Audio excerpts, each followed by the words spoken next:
Hey, welcome! Today, we're going to explore this really ancient approach to health that's built on a pretty radical idea. There's just no one-size-fits-all solution when it comes to being healthy. It's called Ayurveda, and it's all about figuring out the unique habits that help you, specifically, find your balance from the inside out. But first, let's start with a question I think we've all asked ourselves at some point. You see a new diet, some new workout craze, a wellness trend that's everywhere. You give it a try, but it just doesn't stick. Why is that? Why do most of these health trends seem to fail us in the long run? Okay, let's really get into this because this exact frustration is at the very core of what Ayurveda is trying to solve. And here's the thing, the problem isn't you, it's the advice. And really, that's the simple answer. The diet that works wonders for your friend might just make you feel sluggish and awful. A workout that totally energizes one person could completely exhaust someone else. See, Ayurveda teaches that because every single one of us has a unique body, a unique constitution, our path to health has to be just as unique. There's this great idea that really captures this perfectly. Our health isn't built on one single grand gesture or some fleeting trend. Nope, it's built on the small things we do consistently, day in and day out. It's about finding the right habits that work for your body and then making them a natural part of your life. So the big question is, how do you find those right habits? Well, according to Ayurveda, the very first step, before you do anything else, is to understand your personal nature, your own unique blueprint for health. And this blueprint has a name. It's called your Prakruti. You can think of it like your body's original factory settings. It's your inherent nature, the specific combination of physical and mental traits that was set the moment you were conceived. And understanding your Prakruti, that's the real key to unlocking your own personalized health. So, your Prakruti is made up of a unique mix of three fundamental life energies, and these are known as the doshas. Now, everybody has all three of them, but the ratio, the specific blend, is different for each of us, and that's what makes you, you. These three energies are Vata, Pitta, and Kapha.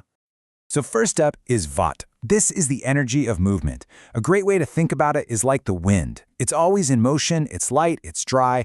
In our bodies, Vata governs literally everything that moves, from our breathing and circulation right down to the flow of our thoughts. So if you have a lot of Vata in your nature, you might be really creative, energetic, and quick to adapt. Next, we have Pitta, which is the energy of transformation, and the analogy here is fire. Pitta is the force that's behind our digestion, our metabolism, our body temperature, basically all the processes that break things down and transform them. And because of that, its nature is inherently hot, sharp, and pretty intense. And finally, there's Kapha. Kapha is the energy of structure. Just think of earth and water coming together to create solid form, like clay. Kapha is kind of like the body's glue. It gives us stability, lubrication, and physical strength. So its qualities are, naturally, heavy, smooth, and steady. And when you see them all side by side like this, it really starts to click. You can see how Vata is linked to air, giving it that light, mobile quality.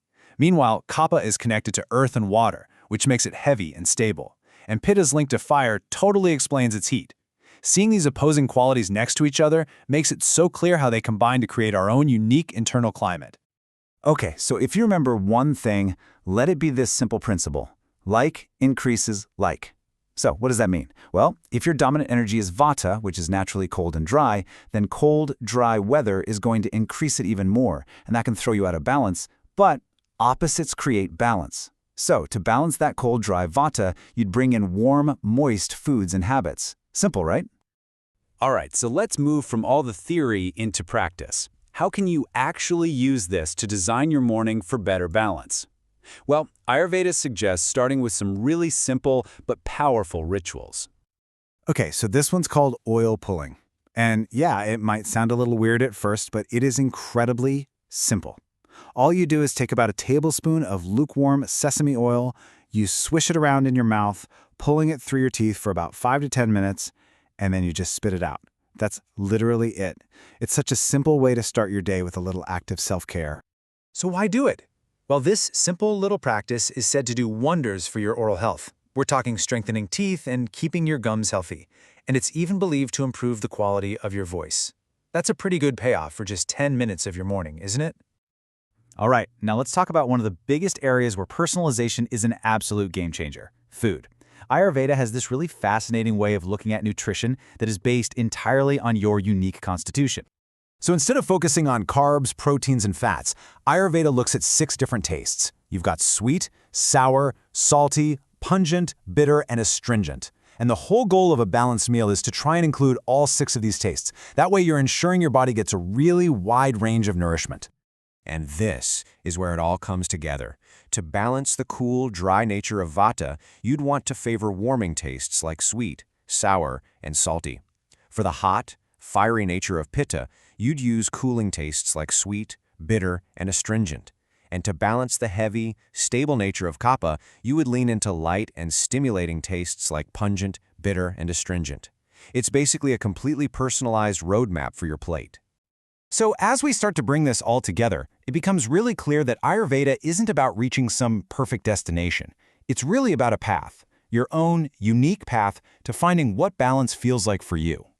And this is probably the most important thing to take away from all of this.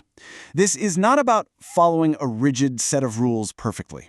The real goal here is to develop self-awareness. It's about learning to listen to your body's signals and truly understand what it needs to feel its best in any given moment. And if you're feeling inspired to start, just remember this number, 21. It's often said that it takes about 21 days to form a new habit.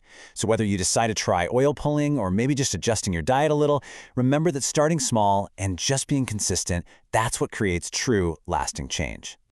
So we'll just end with this thought. You know, every health magazine, every wellness guru, they offer you a generic plan. But Ayurveda offers something totally different. It's an invitation.